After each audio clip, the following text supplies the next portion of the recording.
God Always Hears by Grettler, illustrations by Solomea, Kalinichenko. We got some bad news from the doctor today. He said I'd be needing a hospital stay. That evening, my mom knelt and started to pray that no matter what happened, I'd be okay. Now, praying, in case you don't already know, is a place for all the bad feelings to go. It's a way for your sadness and uncertain tears to be softened along with your worries and fears. It may feel at first that prayers fall on deaf ears, but make no mistake of it, God always hears. The next day, we packed a small leather suitcase with my comb and toothbrush and some tiny toothpaste. I started to feel just a little bit scared as we stuck in my blanket and slippers to wear. To help me feel better, we said one more prayer, and then for good measure, we packed Mr. Bear. When we first arrived, I tried not to cry when the man at the desk looked at me and said, "Hi." I thought about good things like sunny blue skies and puppies and ice cream and orange butterflies. Then we went to a room where I sat with my mom and we whispered to God to please help me be strong. The next thing I did was I put on a gown and I climbed into a bed that could go up and down. It had buttons and levers and handheld controls and side rails and four wheels, so when pushed it would roll. Then a nurse wearing frogs on her shirt came to see me. She explained it was time to give me an IV.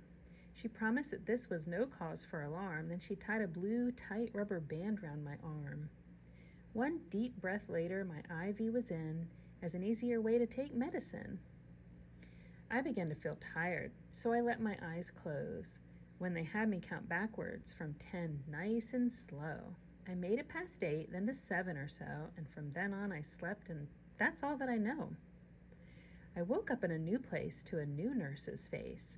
This one wore a shirt that had rockets in space. She told me it's over, and that I did great, and how proud she was of me for being so brave. I didn't feel like talking, and I didn't want to eat. All I wanted to do was go right back to sleep. I had a strange dream where I saw Mommy weep, but instead heard machines that would constantly beep. I spent lots of days in my hospital bed with white bandages wrapped around the top of my head. Games were played, movies watched, many stories were read, along with the hundreds of prayers that were said. I had lots of visitors, and those who lived far instead sent me beautiful flowers and cards.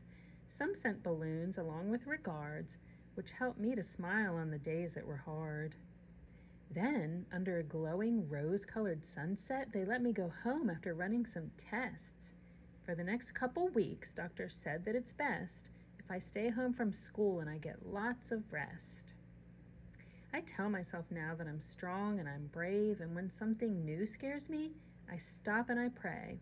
I know that whatever surprise comes my way, no matter what happens, I know I'm okay. The end.